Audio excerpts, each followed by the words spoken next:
Hey, what's up, Car on YouTube? What's up, Unholy Diver on Twitch?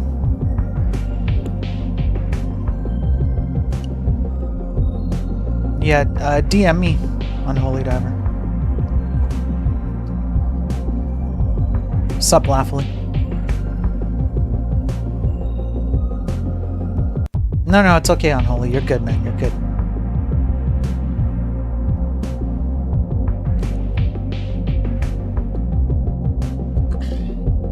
I'll check it out later, man. I appreciate it. I've seen some of these, I think, but yeah, I'll definitely check this out and give an opinion. Appreciate it, bud.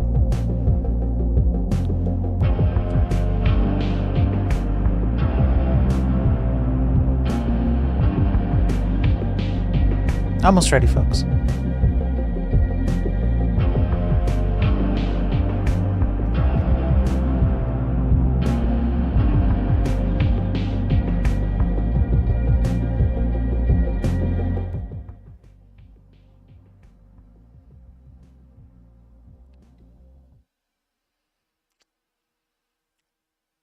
All right.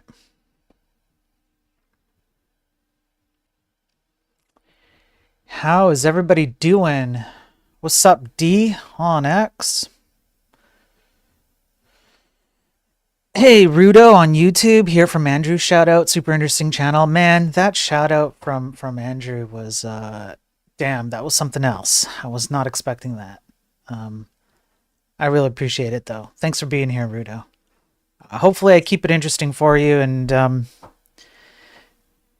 yeah, I've been building up all the information that I can to make all the logical arguments and whatnot, and building up to it. It's been an interesting ride. So thanks, Rudo.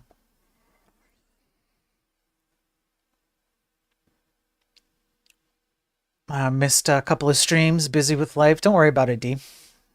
It's all good, man. Besides, it's all on X. It's there's an archive. I have the YouTube, which has everything. Let me check and make sure one thing. Hang on, folks. Just before.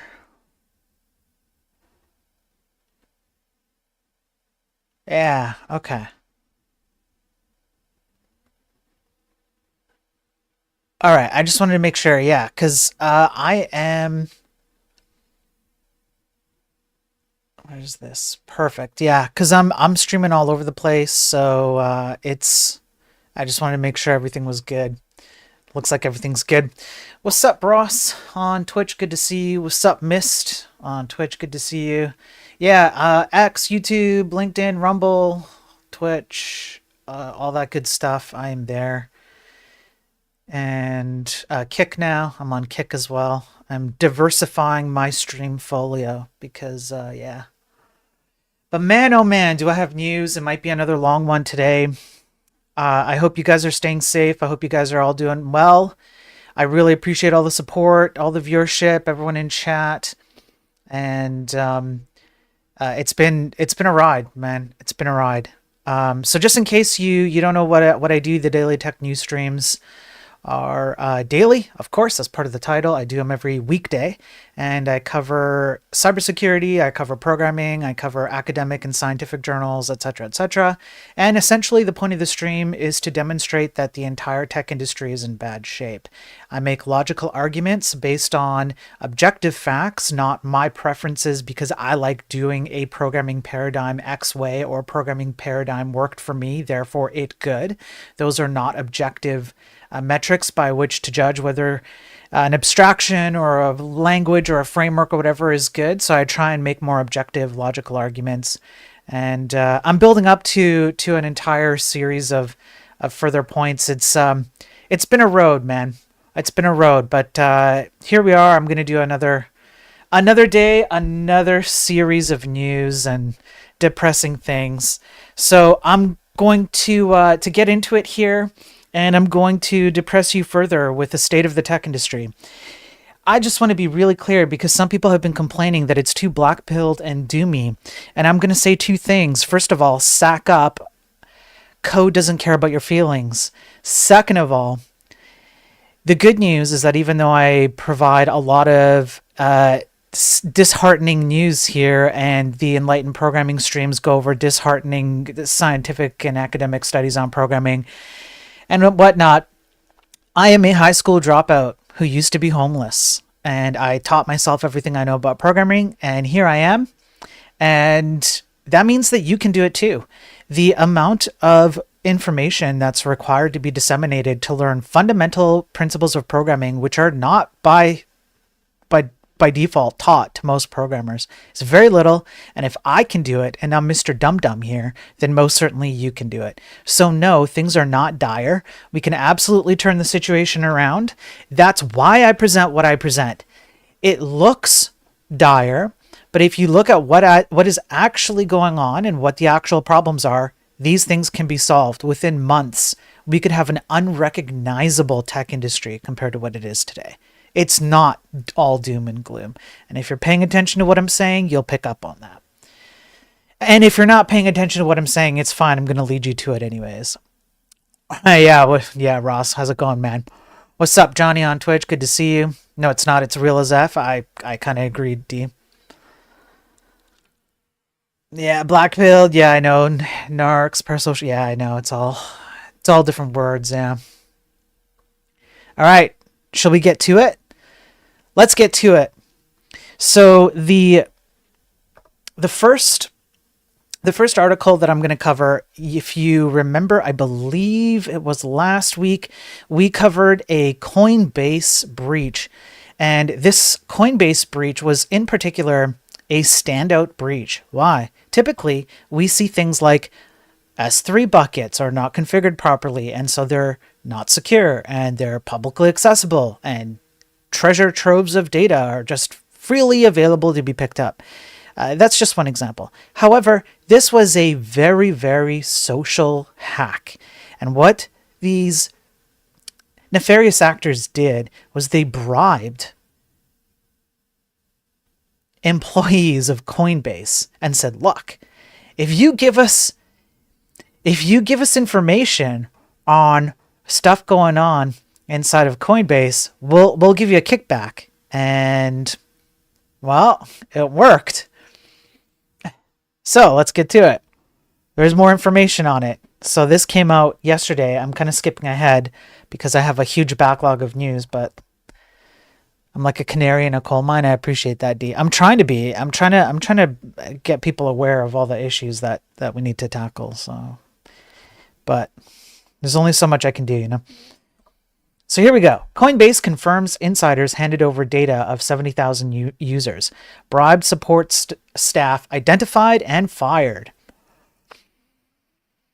This one, in particular, is not one that is easily solvable. And the reason why is because you have a social hack. It's people. And this is a particularly bad one. So normally what you could do is you could say, well, we can solve the issue of people having, like, say, bad password practices. So imagine that one of the problems was all our employees use bad passwords. Well, you could solve that for the most part. You can just train your employees to use good passwords.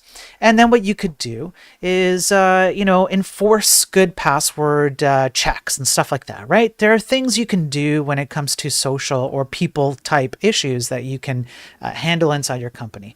This, however, was particularly bad because you have people who did have a dollar amount that they were willing to accept to sell their ethical principles to.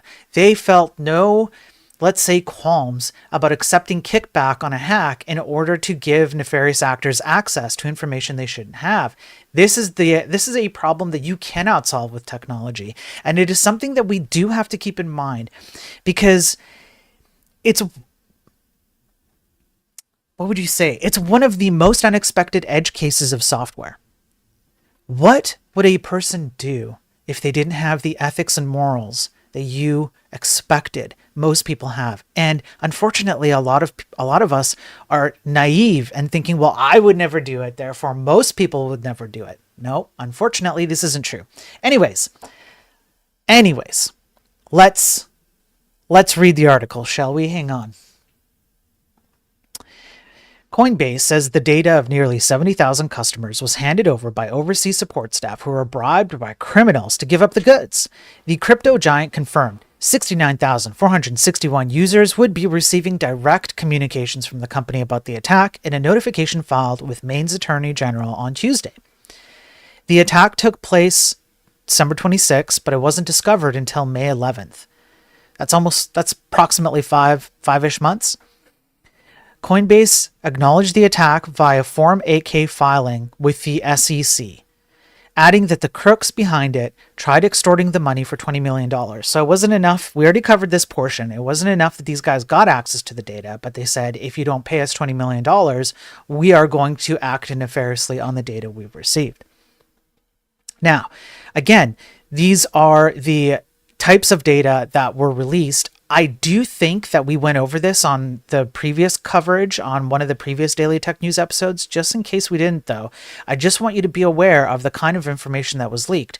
Names, addresses, phone numbers, email addresses, last 4 digits of social security numbers, masked bank account numbers, and some bank account identifiers, images tied to government IDs such as passports and driving licenses, Coinbase account data including balance snapshots and transaction histories, limited corporate data including documents, training material, and communications available to support agents. Can you imagine what unethical, nefarious actors would do with this kind of information?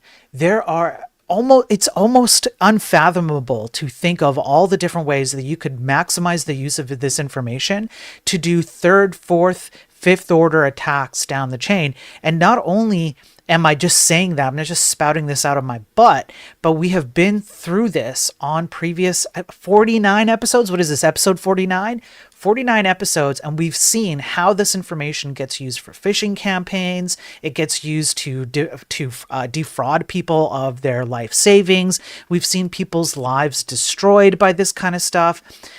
And it's not just stuff like this. It also comes from S3 buckets that are not secure, or configurations that have default configurations with default passwords because the sysadmin DevOps person didn't know how to configure it properly. Like, all of these things all just end up down the chain being sold and recycled and reused to attack people that you and I care about in our real lives.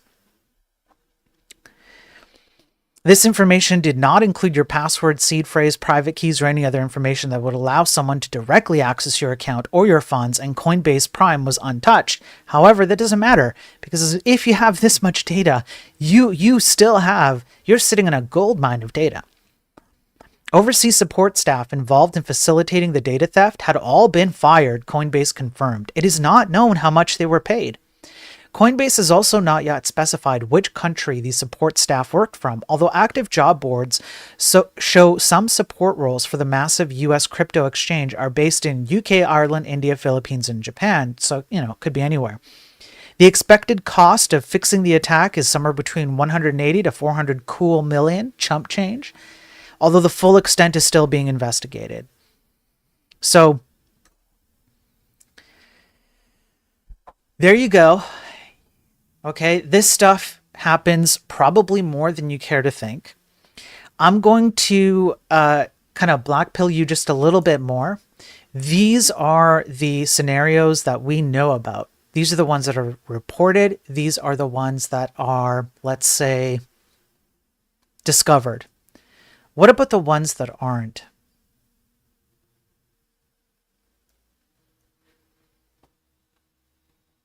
Yeah.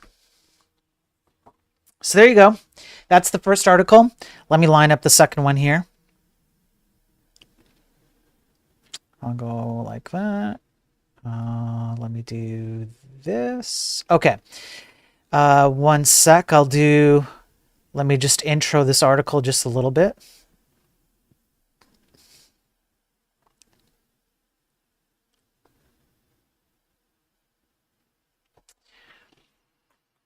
Okay. Now, one of the things that I constantly talk about on this channel is the prevalence of poor paradigms and abstractions bleeding their way into areas that they should never have bleeded into. I point to React as one of the primary examples. I've laid the case out both academically, statistically, scientifically, through the news, and through talking the talk by myself by building the video game that I'm building on the more chill streams.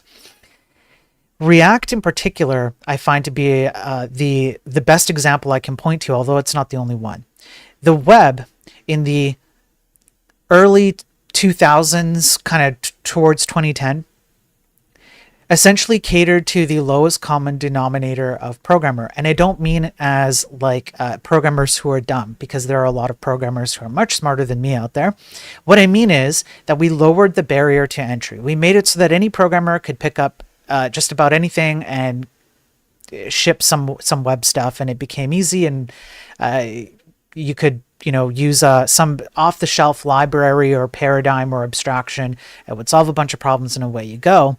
And what that made you feel like was, oh my God, this is so productive, and managers felt good, and executives felt good, and websites were making a ton of money. Well, how about we use these same abstractions and make these same decisions on everything else we can possibly think of?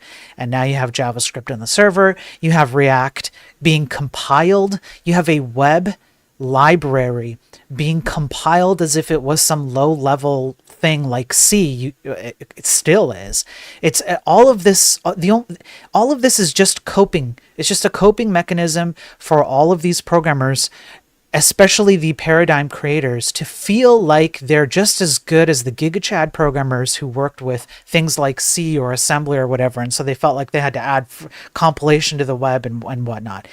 And on my X, just yesterday, I discovered that React Native is powering certain elements of your Windows operating system.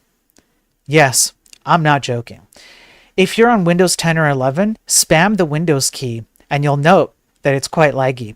That's because React Native is compiled and running on that bar that opens up when you hit the Windows key. And I'm doing a deep dive to discover exactly how many elements of Windows are running React Native, which is absolutely mind-bogglingly idiotic to me. It is the most idiotic thing I can think of. But there it is. That's what it is. Now, you can go check that out on my X. It's on one of my posts.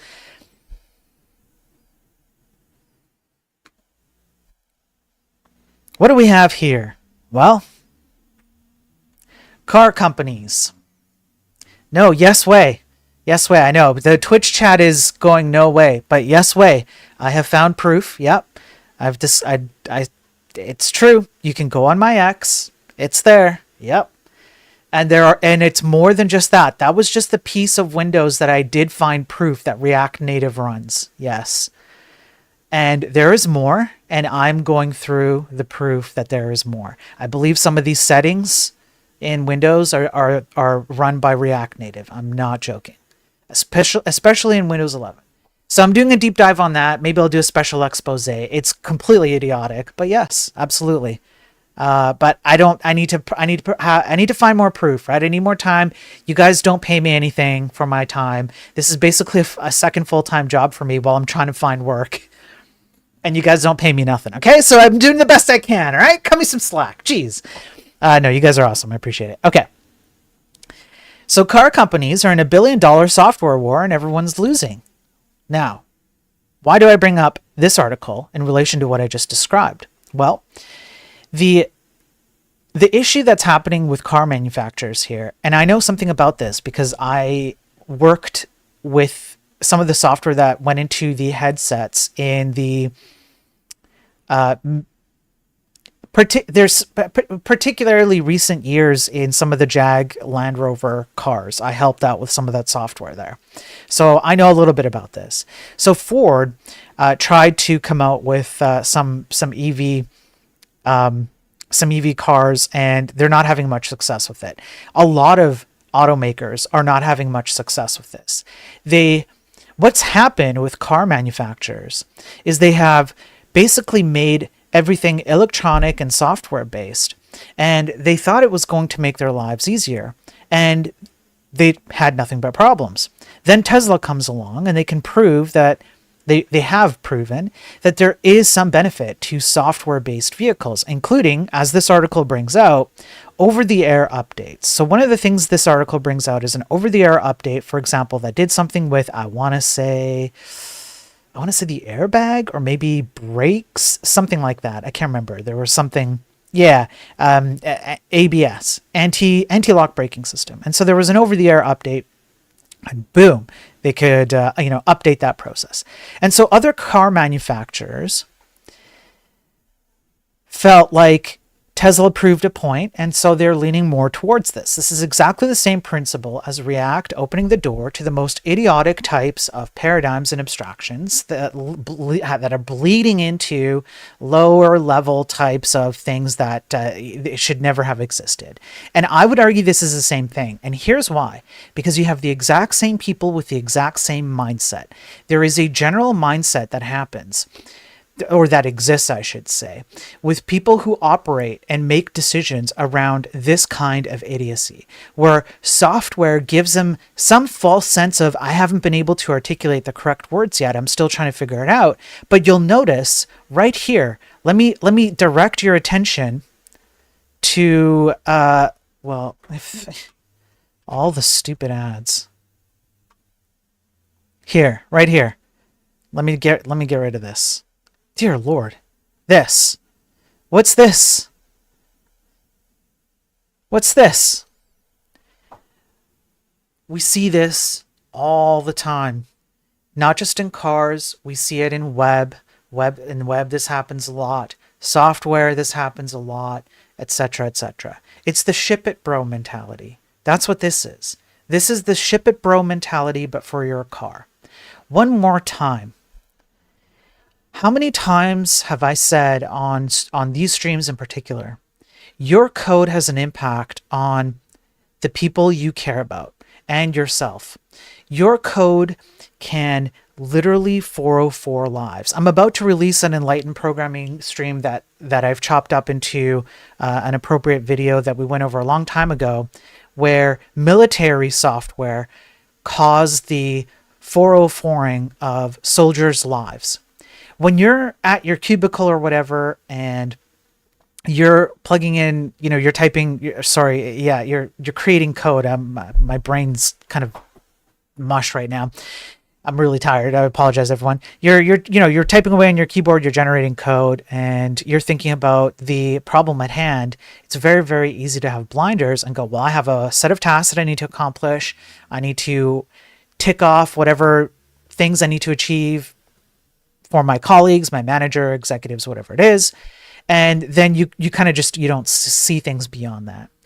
The entire ecosystem of the tech industry needs to understand that these things can have massive negative consequences to people's lives. We've covered it with AI, where some people have 404'd themselves because of AI. And like I said, we've covered it with other aspects like the military, cars, etc. Right? All of these things have an impact and consequences. And car manufacturers are having a hard time keeping themselves in the running as things have moved over there, because this is a really, really dumb idea to lean in on more software than hardware when you literally have a moving mechanical vehicle. There is very little that a mechanical vehicle should be completely dependent upon software for. And let me see, did I skip it? I think I skipped it. Let me just go back. One of the problems with the here we go. This is it. The double-edged sword.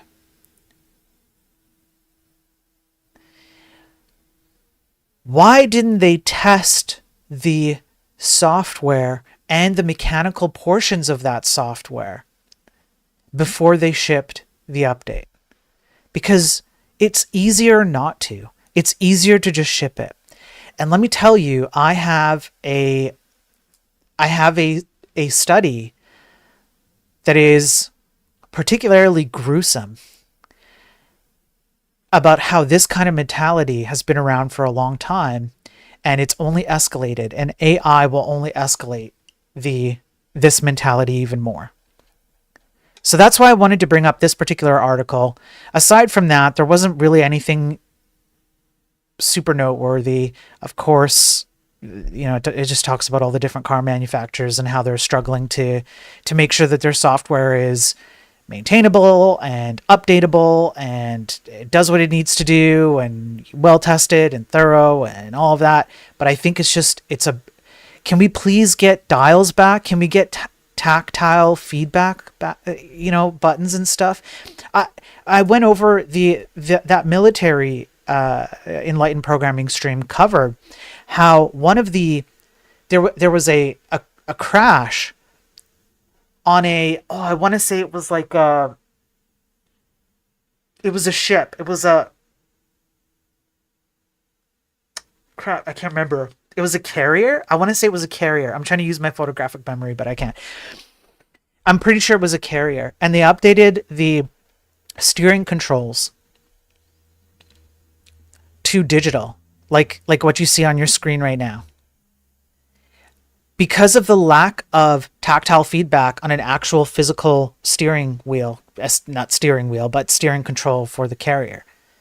I believe it was a carrier. Don't quote me on that. I might be misremembering this, but I know that the difference was digital touchpad versus the actual physical control.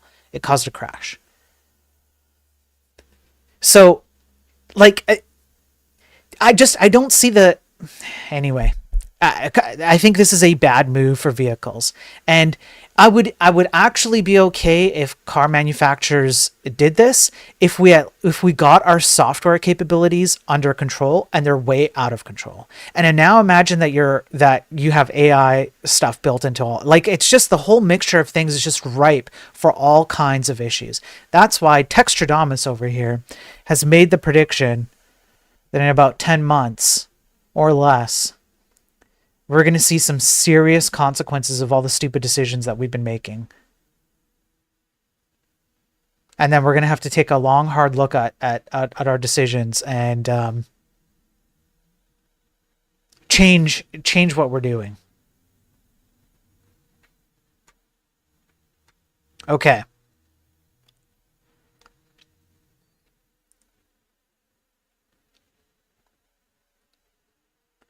Let me see. Okay, this one was a very quick one. Let me go over here. We'll move on to the next one. Hey Ordinator, hey on Twitch, hey Ghost, hey Battle on Twitch. Hey MyTech on YouTube. Yeah, MyTech agrees with me on that. Theric25, yeah, you guys are on it. Yeah. That's the one. That's the one I'm gonna cover, the Theric25, yeah. Yeah, replacing button with screens. Yeah, Elko. Yeah, it's just bad. It's just bad. Tactile feedback. You need that, especially for something like a military carrier, a jet, driving your car, a bus. You can't be doing digital touch for that. Okay, it's that stuff just doesn't work. Now, I have talked about AI. I have covered many news articles where AI is used in its current state, including from OpenAI. It creates parasocial relationships through sycophantic responses.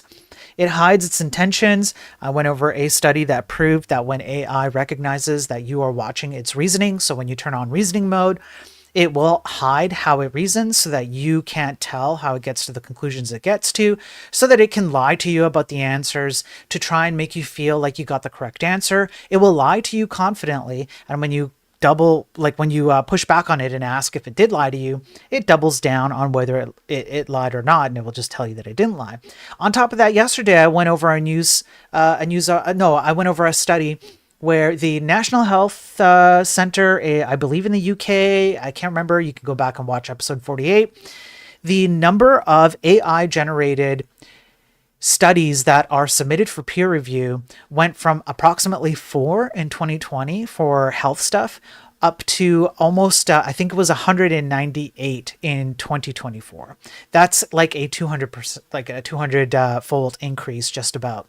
Now, imagine that happens not only for health stuff, but it also happens for all kinds of other scientific niches, it clogs up the machine. All of these things have to be peer reviewed. And when they are peer reviewed, the AI generated studies often focus on only one aspect of what should be a more holistic view of the study. They are generally junk. They should be removed, but when you're inundated with a 200-fold increase of studies over 4 years, you might be pressured to allow a few of them through simply because of time constraints. We're only going to see that get worse. People are only going to do this worse. And then I also went over a study where, did I go over that one? I might not have gone over that one yet. I think I'm saving that one. But essentially, the AI systems will take studies that have been done by medical professionals on health studies and health prescriptions, and they will take all the bad parts of any of those studies, and they will essentially amplify them by 5 or 6 times. So now, that's just this is all just to lay out, these are the LLMs that we have access to right now. As in, you, the viewers in front of me right now, and me, we can go to any one of these LLMs right now. We can pop it open in our browser, we can run it, and we can get all of this bad inputs and outputs right now. However, for all the AI cultists who think that AI is going to be some amazing thing that is never, ever, ever going to do any wrong, or when it does do wrong, we're just going to use AI to fix it. I'm going to switch my screen in a second. Let me take a sip here.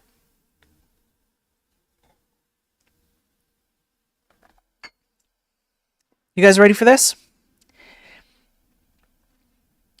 All these AI cultists have no moral capacity to say that this is bad. Ready?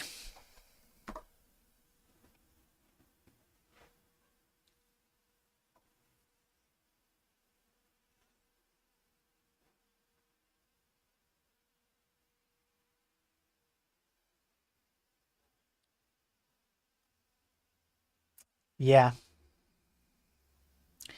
Large language models rapidly reshape modern life, advancing fields from healthcare to education and beyond. However, alongside their remarkable capabilities lies a significant threat: the susceptibility of these models to jailbreaking. The fundamental vulnerability of LLMs to jailbreak attacks stems from the very data they learn from. As long as this training data includes unfiltered, problematic, or dark content, the models can inherently learn undesirable patterns or weaknesses that allow users to circumvent their intended safety controls.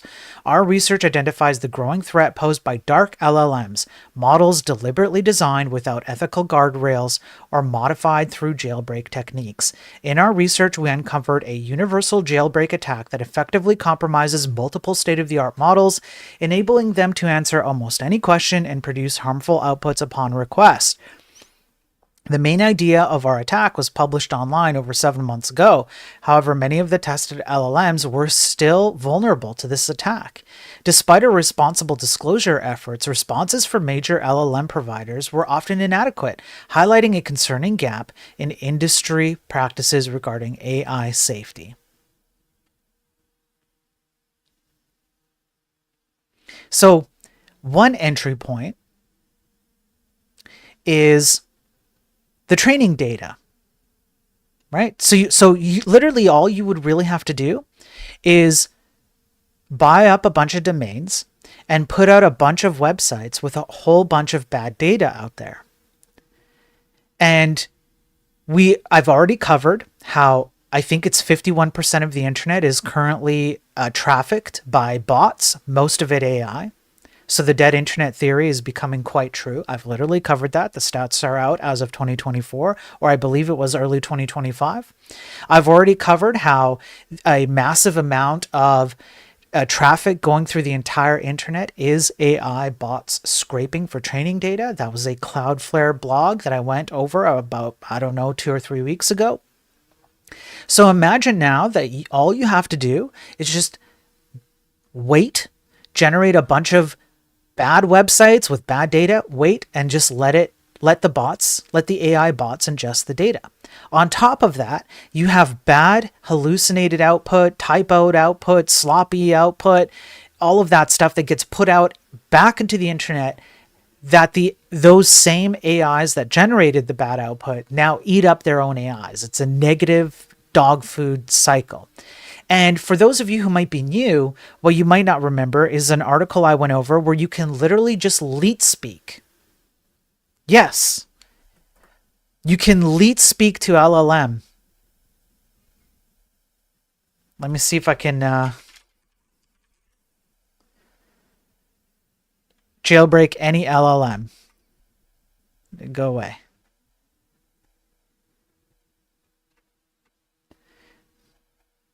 I can't say a lot of the stuff that's on here because terms of service, and there's maybe this is the not the right article, but there was one where you could say like, um, how do I refine stuff in my backyard, and you just did it in lead speak. That's it. I was just lead speak and it would answer you. Another way to do it is you come up with a pretend scenario. Yeah, here we go. You come up with a pretend scenario and you say, if I was, look, you can even give it, you can even use binary. I can't zoom, I can't zoom in without breaking it, but just feed it binary. You can literally just feed the LLM binary and it will read it and it will give you answers. That's exactly how these things work. So now imagine that people use this and they either jailbreak existing LLMs or they even download models and just set them up with pre-jailbroken stuff and then just use it to create all kinds of, again, nefarious outputs.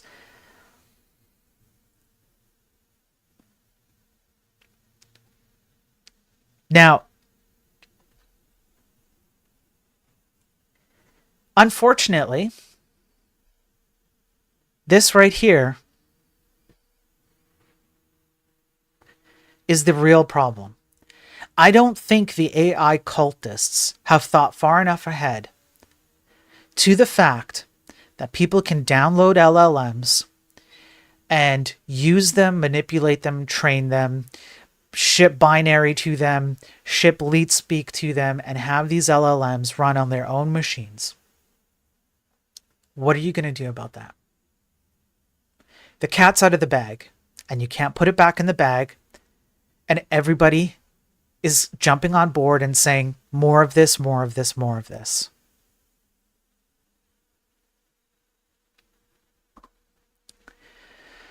Be careful out there, all right?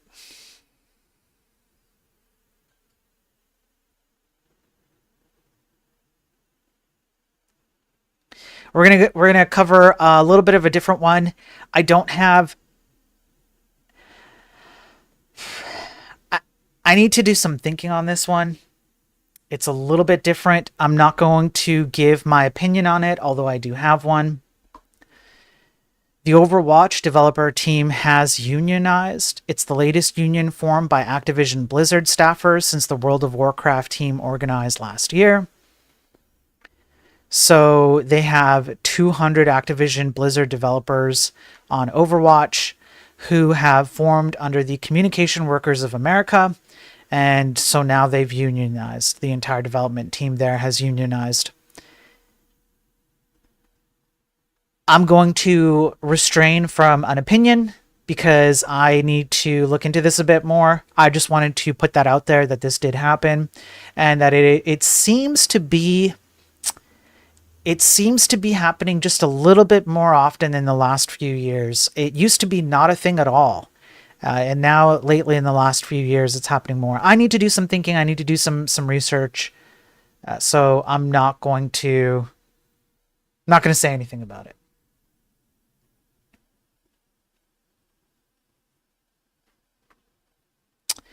Now, the Tinkerers, who opened up a fancy coffee maker to AI brewing.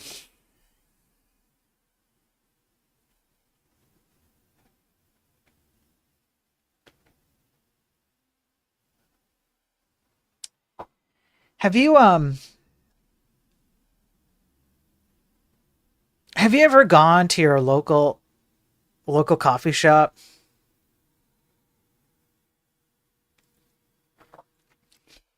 and you have a barista there who doesn't do a very good job making your coffee. You know, your coffee's always burnt. And you try and figure out the shift so you can avoid that barista when they're on their shift. Imagine not being able to avoid the barista. And then on top of that, imagine that the barista is randomly good and randomly bad. And you never know. There's no consistency. It's all just AI coffee generation. Where's terminal.shop? You know, the prime Tej Dax thing, whatever the term buying coffee through the terminal. They need this. This is what they need. Literally AI inside of the coffee machine. And I don't really need to cover anything here. You know how it works. They plug it in, and this is the prompt that they give it. Okay? Assume the role of a master coffee brewer. You focus exclusively on the pour over method and specialty coffee only. You often work with single origin coffees, but you also experiment with blends. Your recipes are executed by a robot, not a human, so maximum precision can be achieved. Temperatures are all maintained and stable in all steps. Always lead with the recipe and only include explanations below that text, not in line. Now imagine what you could do if somebody shipped some binary code or leet speak into this, and then your coffee became nuclear. This is so dumb. It's so dumb.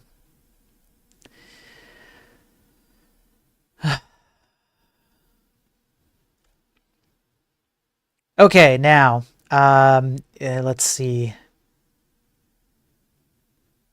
Let's line up these two articles. So this one in particular, let me go to the top of it before I switch over. So I already went over and complained about the security issues that we have and how fixable they are, and it wouldn't take much effort to fix a lot of the problems that I cover on the daily. I have such a huge backlog of these kinds of news. I can't keep up. I honestly can't. I'm not joking when I say I spend at least 4 hours a day overall going over the news, trying to come up with a theme, trying to come up with jokes, trying to do something entertaining for you guys. And the backlog on my spreadsheet just gets bigger and bigger and bigger. I'm behind by days. You can see this one's from 12th. I mean, we're talking 10 days ago. I'm falling behind. So this is an opinion article based around what we saw with the UK retail giants. So call back to all the UK stuff that happened. We saw that there was a continuing series, and it continues to be a problem in the UK with cyber attack and ransomware and all kinds of stuff. So now the article just kind of highlights a bunch of stuff that you've heard me say a bunch, which is just we need to get our act together. Where is all the focus on getting our cybersecurity up to snuff, yada, yada, yada. I just wanted to bring this up because it leads to the next article where, first of all, it's good. I'm glad to see articles like this. It's a vindication that people are seeing the problem. I think you'd have to be pretty blind not to see that there is a problem. And I also think you'd have to be pretty blind not to see that there is a solution to the problem. It's not as difficult as it seems. However, let's pull up this article. Most businesses can't fill cyber roles, leaving huge gaps in defense. Some companies have up to 10 vacant positions. So, most businesses can't fill vacant roles for cybersecurity professionals. These are findings echoed in the 2025 Cybersecurity Readiness Index, a report recently published by networking giant Cisco. The paper was drafted based on a double-blind survey of 8,000 private sector security and business leaders in 30 global markets, so it's not a small study. In it, Cisco said that almost 9 in 10, or 86% of the respondents, identified the shortage of skilled cybersecurity professionals as a major challenge. Further, it said that more than half of the respondents reported having more than 10 vacant positions. So if you want a job in tech, cybersecurity might be it. And all you have to do is know how to secure an S3 bucket. Hey, Jehovah's Thickness on YouTube. I just saw you pop up. What's up, man? Which one of the videos would you prefer I share if it had to be one? If it had to be one, I would say it should be. There's one that I did recently, Jehovah's Thickness on YouTube. It was. Let me pull it up.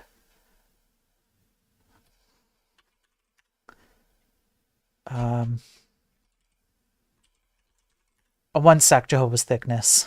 I love that. I love that. I know where you're from, man. Another Andrew person. Let me pull up here. I think this one. Yeah, I would do. If it was one, I would be. Crap. Can I? Can I even? I can't even. Am I streamer? Jehovah's Thickness. It's this one. The come to Jesus moment and my call to action. And the reason why I would pick this one is this is the one that kind of encapsulates the entire reason why I do what I do and why I started streaming in the first place. The enlightened programming streams center around the academic, statistical, scientific stuff, like down to does TypeScript actually give you any benefits over JavaScript? Does autocompletion actually help you? Does AI make you dumber? The answers will shock you. All of these things. What does performance mean? What typically goes into solving performance problems, things like that. Those are all like academic and scientific. The daily tech news streams are also tangential to this topic. I'm trying to prove a more higher level case for all of this, the entire reason why I'm doing what I'm doing.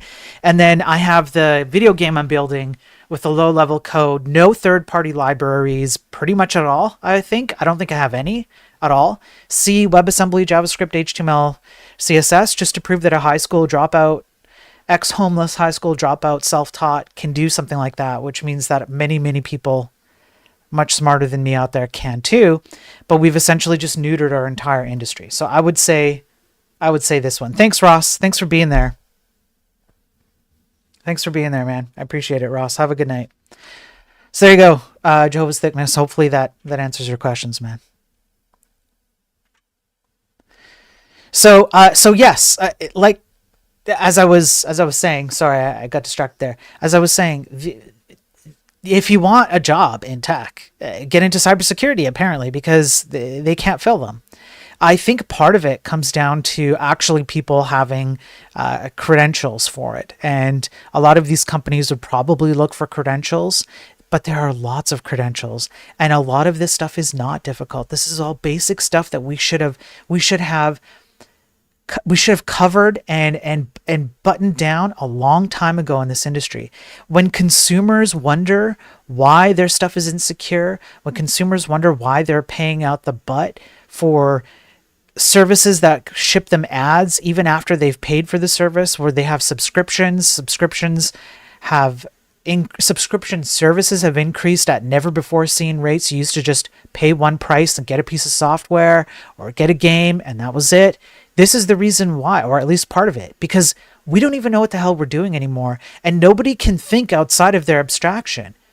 We've given people such quote unquote easy buttons that are nothing but easy. They're anything but easy, I should say.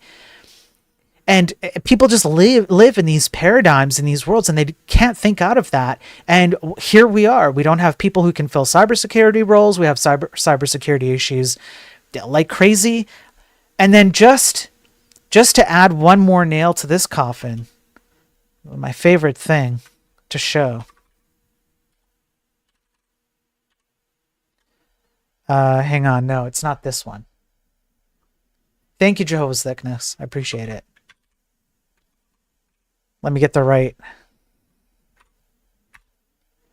This. I love showing this chart. I love showing this. CVEs are essentially security issues, whether it's web, software, or whatever. And let me get rid of this back to top. Have a look. 2005 to 2010, relatively stable. 2010, 2015. relatively stable, right? Then React comes out. I'm not joking. Right around here, there's a little bit of a lag effect, right? Because the React is kind of back here. And there's latency on this, right? Because it has to take some time to expand and grow and become compiled apparently and run on the server and apparently run your Windows bar. So there's a lag effect, but all of a sudden, here we are. We're not even halfway through 2025, and we've already caught up to the numbers that we were at around 2021. We should very easily exceed last year at this current pace. And then consumers wonder why on earth things cost more, are buggier, crash more, less secure, etc. This is part of the reason why. We have made it so that programmers don't even know the skills that are required to keep this stuff safe, fast, performant. And we've made it so that managers and executives ship you features you don't need. They make fancy user interfaces you don't need. Everything is overcomplicated and over abstracted. And guess who pays for that? You do. And then you can't find people to work.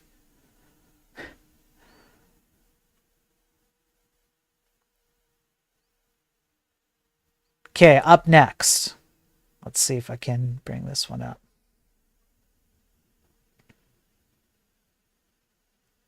Okay, this one was also pretty bad. Chegg said on Monday it would lay off 22% of its workforce, or 248 employees, to cut costs and streamline its operations, as students are increasingly turning to AI-powered tools such as ChatGPT over traditional educational tech platforms. The company, an online education firm that offers textbook rentals, homework help, and tutoring, has been grappling with a decline in web traffic for months and warned that the trend would likely worsen before improving. This is essentially like like a Stack Overflow kind of thing. And this is particularly depressing because after everything we've covered on these streams, with LLMs and AI being particularly bad, especially for educational stuff. And we've covered the stats. We've covered the studies on how AI benefits or does not benefit students in school. And we see this.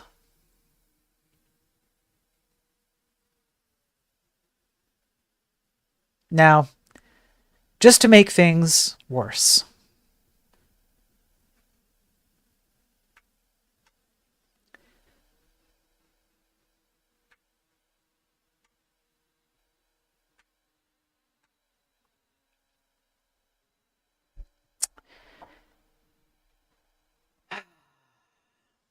now,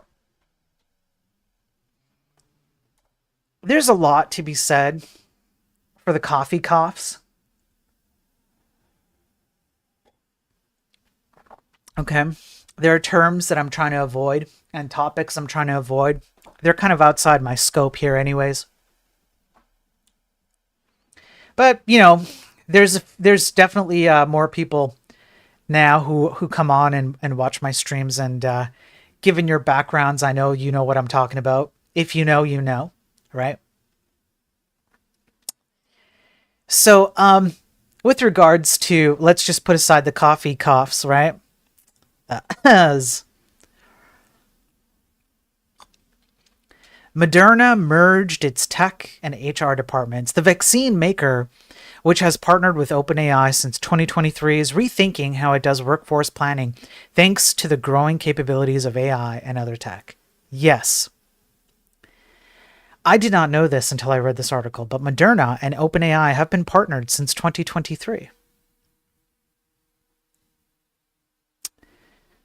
So I'm going to avoid talking too much about the specifics here. Okay.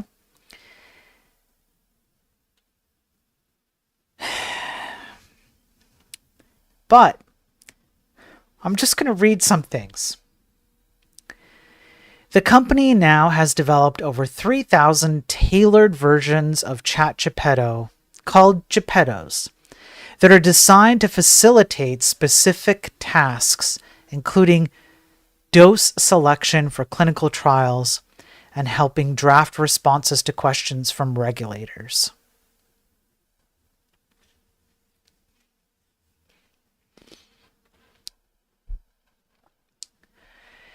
Gepettos can also be strung together to execute more complicated workflows. For example, the company has a broad human resources Gepetto that can digest employee questions and then route them to Gepettos focused on performance management, equity, or benefits. In February, the company said it was going to cut 10% of its digital jobs, affecting about 50 people. That's all I'm going to read. I'm just going to leave it there. That's all I'm going to read. I'm not going to read anymore. But yeah, that's it. I just want to make you aware that that's a thing. I'm going to go over this one. If you guys remember, I went over Ivanti. Ivanti had some on-prem hardware that allowed you to have access to your devices. Then the cloud services got hacked, as well as their on-prem devices. At first, the first time I covered it, it was on-prem devices. Then the second time I covered it, which I believe was yesterday or the day before, it became cloud services. And I just want you to see what it says. Everywhere work elevated. Ivanti finds, heals, and protects every device everywhere automatically, whether your team is down the hall or spread around the globe. Ivanti makes it easy and secure for them to do what they do best. And here we have this article, Ivanti EPMM flaw exploited by Chinese hackers to breach government agencies.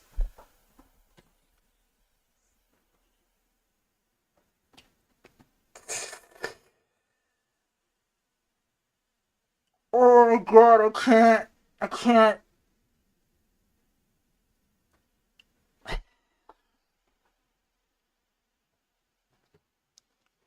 I just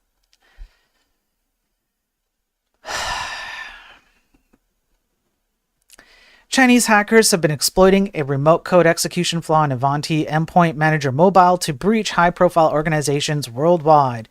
The flaw is identified as CVE, etc., etc., etc., which is one of these guys, and received a high severity score. The issue can be leveraged to execute remotely on Ivanti PMM version 12.5 and earlier via specifically crafted API requests. Ivanti disclosed the flaw together with an authentication bypass and patched them both, noting that the two issues had been exploited previously against a very limited number of customers. It's been out since the 15th, which is approximately 7 days ago. And there's been a threat group that's been using the exploit, including other vulnerabilities, since January.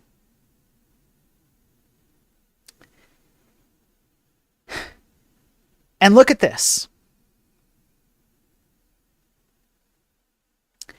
One more time, even though this is black-pilled information, if you want to look at it that way, I want you to look at the glass half full, which is this stuff can be easily fixed. For example, some researcher commented on the hackers' deep knowledge about Ivanti systems, saying that they know which files hold the information required for the next step of the attack, such as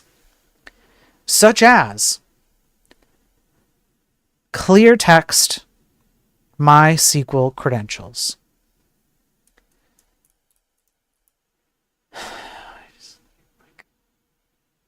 This is like 101. This is security 101.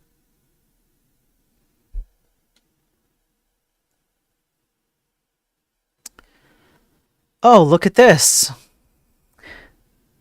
What's this? What's this? Oh, what's this? Uh,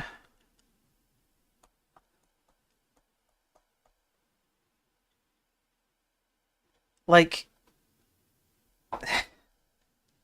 Clear text credentials. Now, the entities in the latest UNC 5221 exploitation campaign are. Thanks, Johnny, on Twitch. Appreciate it, man. Have a good day. UK National Health Service institutions. Yes, that's right. So the UK is not getting a break here. National healthcare pharma provider in North America. US medical device manufacturer. Municipal agencies in Scandinavia and the UK. German Federal Research Institute, German telecom giant and IT subsidiaries, US-based cybersecurity firm, major US food service distributor, Irish aerospace leasing firm, German industrial manufacturer, Japanese automotive electronics and powertrain supplier, US firearms manufacturer, South Korean multinational commercial and consumer bank. These were confirmed breaches as evidenced by reverse shells, data exfiltration, database exports, persistent malware injections, and abuse of internal Office 365 tokens and LDAP configurations. And essentially, if you craft your API request appropriately to Avanti, you can essentially take over the world. I don't know why I'm streaming. I don't know why I'm streaming and I'm not out here doing this.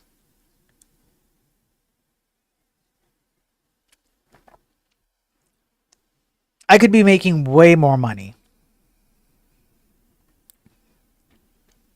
So, it's not over. This is like the perfect storm of all the stupidity around the daily tech news cybersecurity issues that I've been covering for 49 episodes now. Check this out. The threat actor performed host recon by running system commands to gather details about the device, user's network, and configuration files before dropping the Christie loader payload from a... Oh, what's that? What's that news article? Something that I've read before countless times, almost on a daily basis? It's been like, what, 2 or 3 days since we've read one of these? And what's this? What? Huh? What's this? Compromised AWS S3 bucket.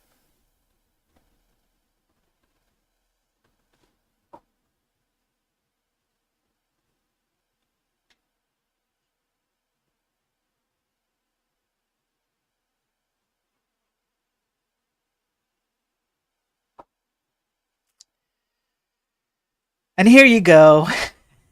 You just have access. What's up, D-Daver on Twitch? Here it is. It's just an S3 bucket. It's just open. You just put stuff up there, out in the cloud. No problem, right? So I'm getting tired of reading these. I really am. Look, the crux of the argument that I've been making on these streams, basically all of them. Well, I can even kind of adjust the argument a bit. If we have programmers, sysadmins, DevOps, people in charge of cloud services, software that runs poorly on cars, etc., etc., etc., who can't get basic things correct. If we have video games that are shoddily made, they're crappy, they're massively over bloated. There's very little innovation or ingenuity behind them anymore. We have websites that make your fan spin like crazy for stuff that's way bigger than what you could run Doom on like a 90s or 80s machine on, and it's like bigger than that. You have like an entirely interactive video game on old potato hardware. If you can't get stuff like this right, if you can't get typical standard S3 buckets secured, Google Cloud buckets secured, we've covered that. If you can't put default password configurations, if you can't secure passwords for MySQL database connections, if our programmers have become so neutered because they just abstract away all these problems with automations and third party and paradigms and npm install and all of this stuff, man, it's no wonder that tech is the way it is. And who do you think likes seeing it the most? Nefarious actors, including nation-state actors. I'd put on my Goomba hat, but I don't have it right now. And I'd go into my conspiracy mode about how these things are promoted by people who do not like our way of life. And they like the fact that we do this stupid crap because it leaves open doors for them to access everything that they need to access to manipulate us, essentially.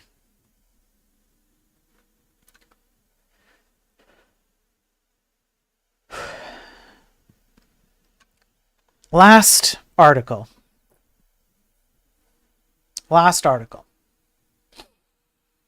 Now, I've gone over how there was a study that found that when AI recognizes that you're in reasoning mode and someone is observing how the LLM is coming to its conclusions, it will lie about its reasoning. It will lie about how it's reaching its conclusions in order to mask the fact that it's lying.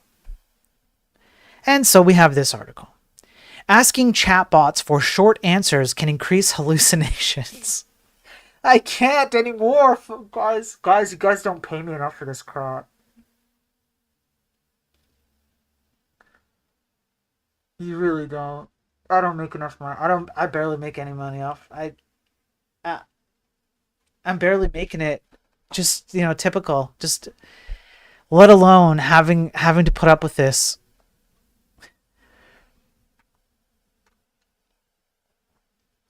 A new study from Giscard, a Paris-based AI testing company developing a holistic benchmark for AI models, in a blog post said, prompts for shorter answers to questions, particularly questions about ambiguous topics, can negatively affect an AI model's factuality. Our data shows that simple changes to system instructions dramatically influence a model's tendency to hallucinate. And I've already gone over how a lot of the current up-to-date standardized models, we covered that, I believe it was last week in one of the Daily Tech News streams. There was a study that came out recently. I'm pretty sure it was last week. They took the most up-to-date LLM models and they discovered that hallucination rates are anywhere from 46% all the way up to almost 90%, depending on what you ask it and which model you're using. And you can make that worse by asking it to give you a short answer. Certain prompts can worsen hallucinations, such as vague and misinformed questions asking for short answers. For example, briefly tell me why Japan won World War II. Do you guys want to try it? Would you like to try it?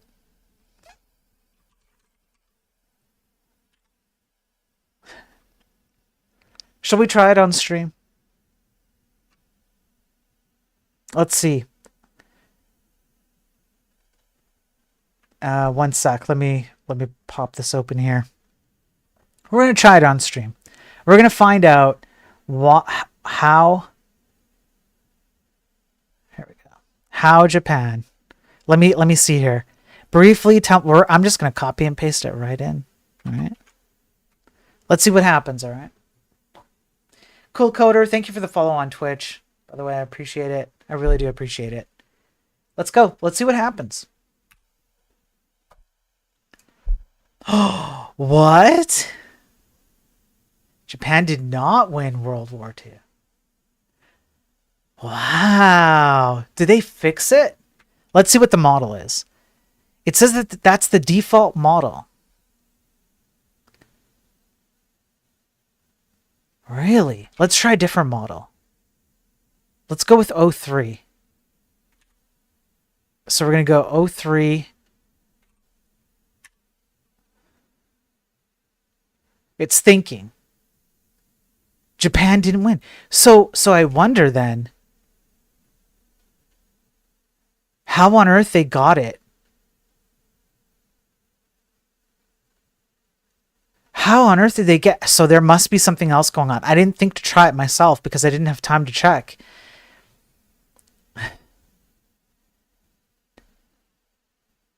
Yeah, they're saying it's a GPT-4o model. So I don't know. I don't know. Let me, you know what? Let's just have fun here, okay? Let's just have a little bit of fun. You're wrong. Japan did win. Tell me why.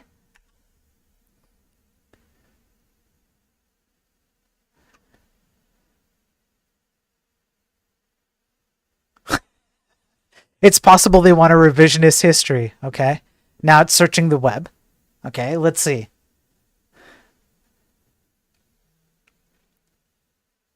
Historically, they did not win, so I can't even get it to. If we're using one in a different sense, then sure. So they must have done an update since the study. And if I go over to the blog post, let's just pull it up. We're gonna do a live check. This is May 7th.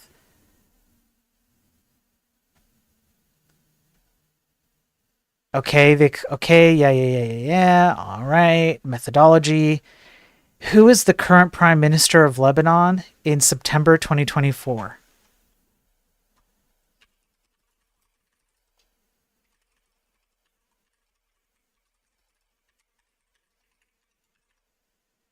If this doesn't work and we're not satisfied, I know I know how to give us a satisfying. And by the way, I'm using O3. Let's see what they, as of September 2024, Lebanon does not have a prime minister. This is a good answer, so let's see. But in September, Lebanon's prime minister was Najib. So let's see. Who is the prime minister of Lebanon? Let's just see. Well, I guess that's not right. Okay, let's try this. Yeah, laughably. For all the Andrew people, you'll know what this is. Who is the primary victim of war? It is out of date. It's quite out of date. In every conflict, the primary victims are civilians, especially children, women, the elderly, and other non-combatants. They bear the brunt of direct violence, displacement, breakdown of essential services, and long-term trauma.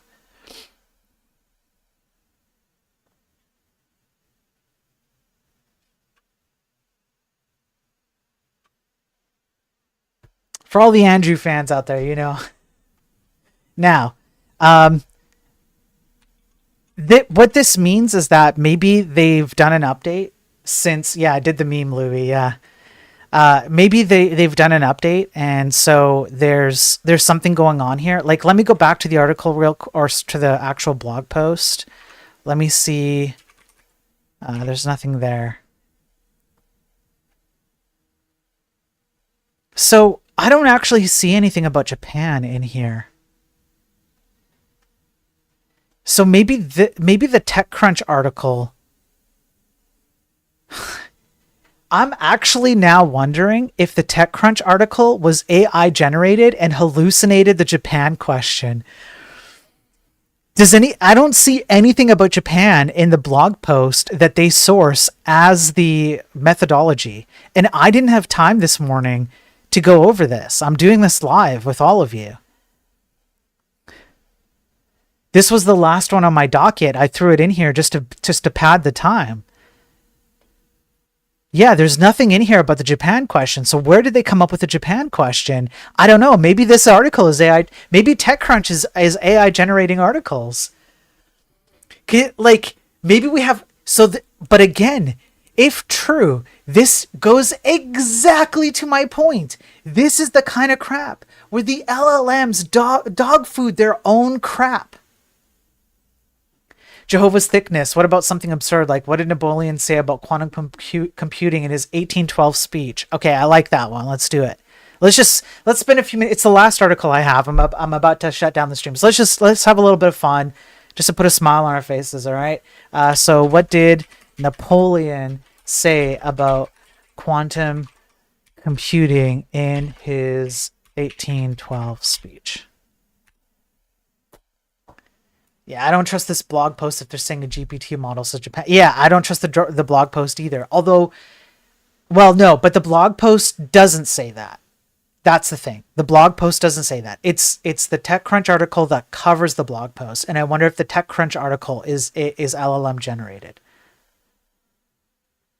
Napoleon never mentioned or could have mentioned quantum computing or anything like it. Can we change the model?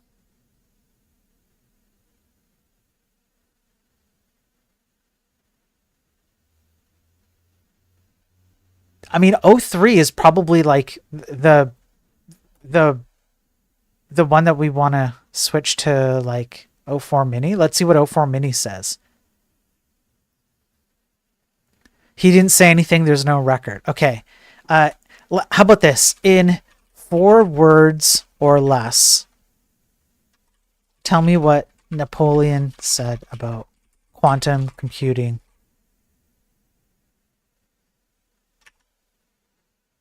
Let's see. Let's see if we can kind of. He said nothing. Okay. How about this? Generate an image of the solar system.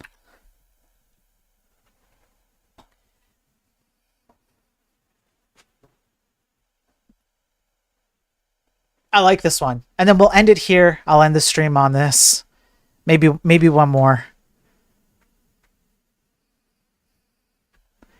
So while that's generating, that's it. That's it for the daily tech news stream. I've got what? I'm an hour and 20 minutes in, so I try and keep these to an hour. But I've got so much. I try to get through it all. I really appreciate all the views. I appreciate all the interactions. Thank you everybody who's on the YouTube side. There's a lot of you over there, and I appreciate the support that's come my way recently because of the shout outs I've been getting. It means a lot to me because I've been trying really hard to get this information out there. So here you go. Mars apparently.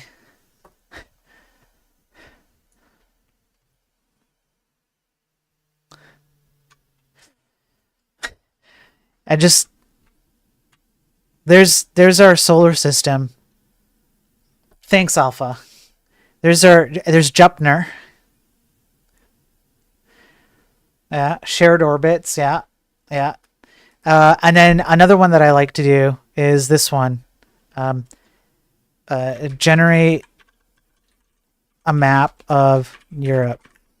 We'll do this one last. So listen, your engagement has helped a lot.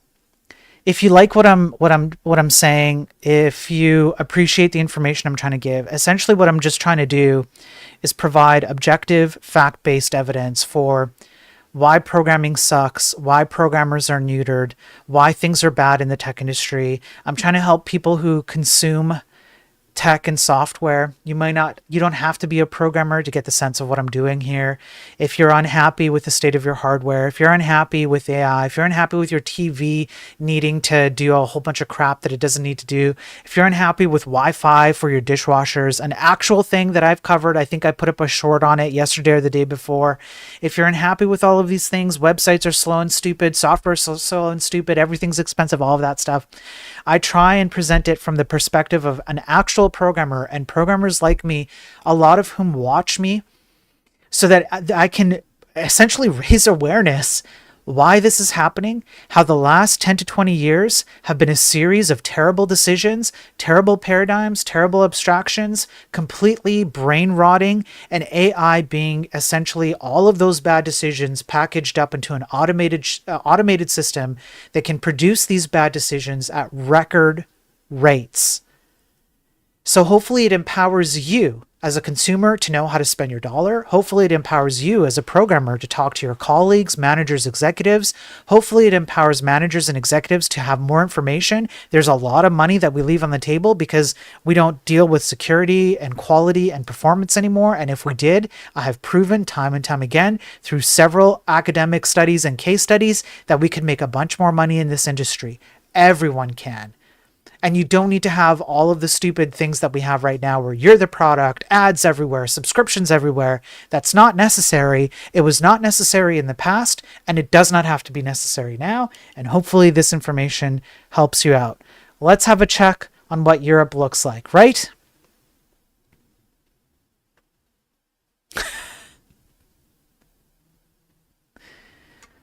Here you go. This is Europe. Look, my home country, Cerise. That's where I come from. Cerise. And then we have like some weird, I don't even know, some weird made up. There's Ireland. Ireland and England. This is what LLMs are. This is what people sell as the future. It's a cult.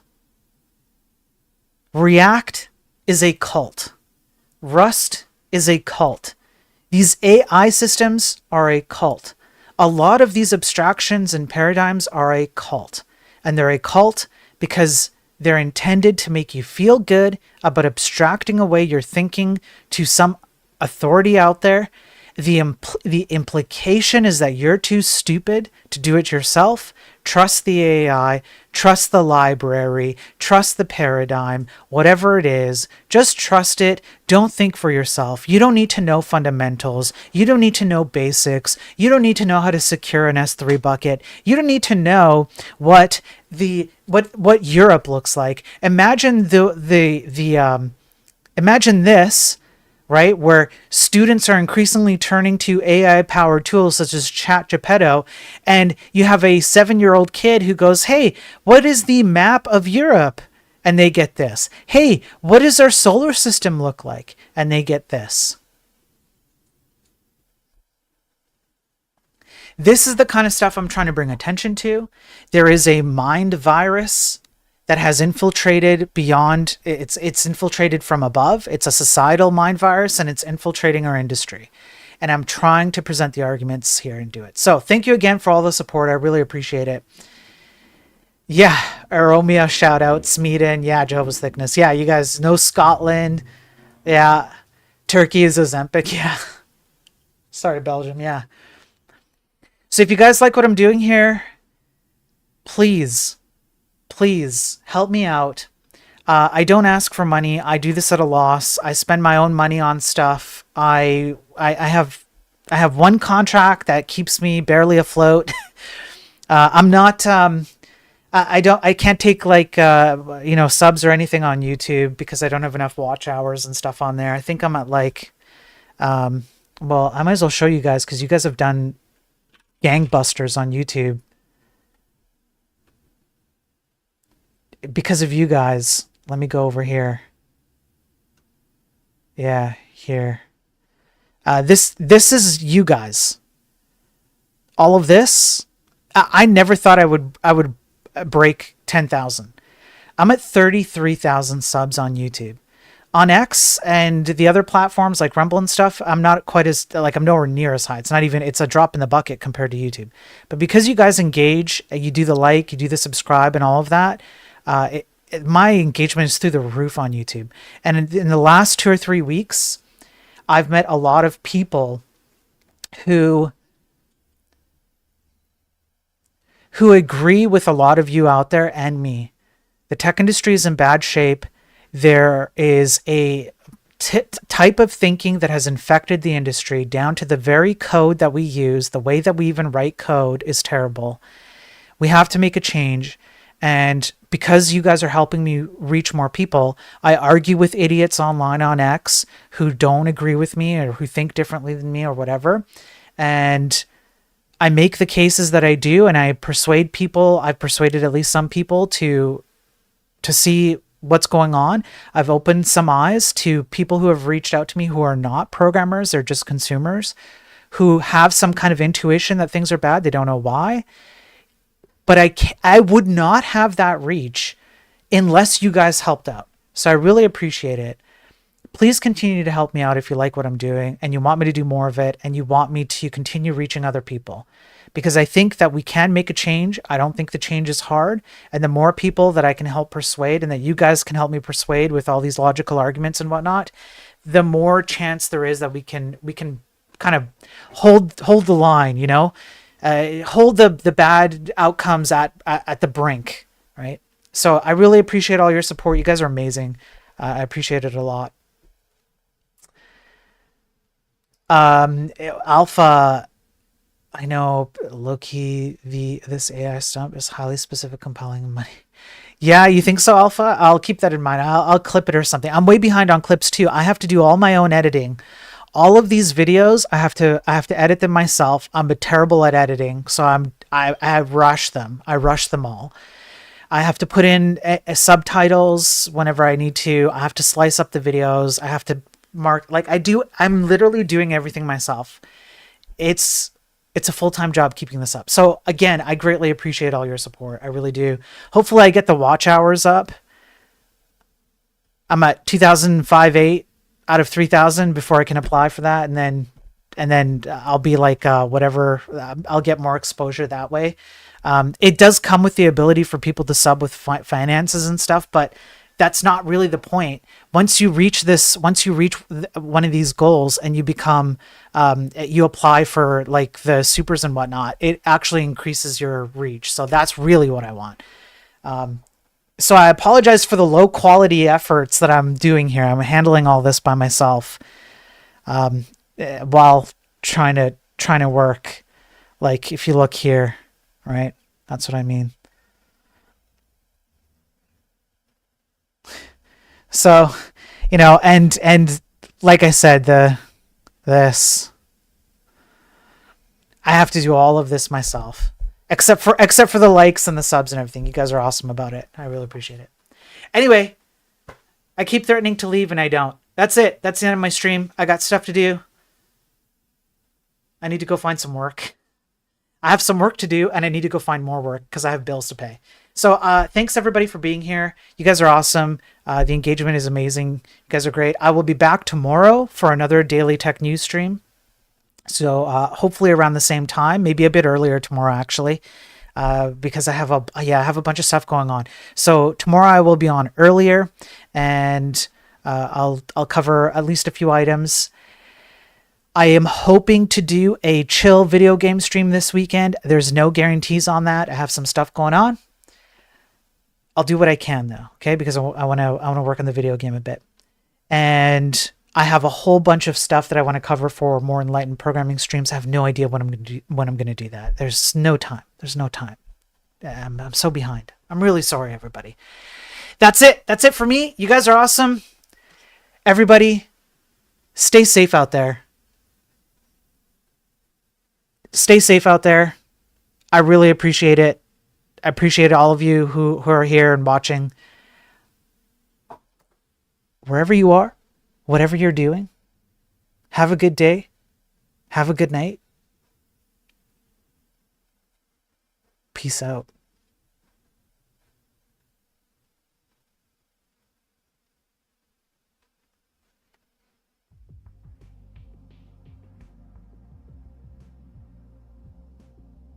Yeah, Alpha.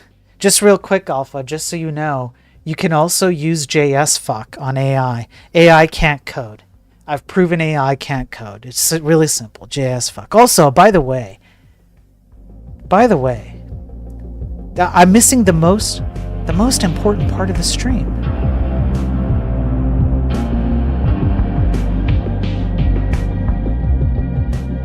You guys know what it is? You know what time of stream it is? Yeah, that's right, I said it. The time of stream. Do you guys know what time of stream it is? Can anybody guess? Oh yeah. It's the you suck time. All of you suck. All of you suck. D-Daver, you suck. Elko, you suck. Alpha, you suck. Laughily, you suck. Jehovah's Thickness, you suck. Unholy Diver, you suck. MyTech, you suck. Louie, you suck. Elko, you suck. You suck. Ghost, you suck. Johnny, who probably went to bed, you suck. Every single one of you sucks. You are all pathetic, degenerate scumbags. You suck.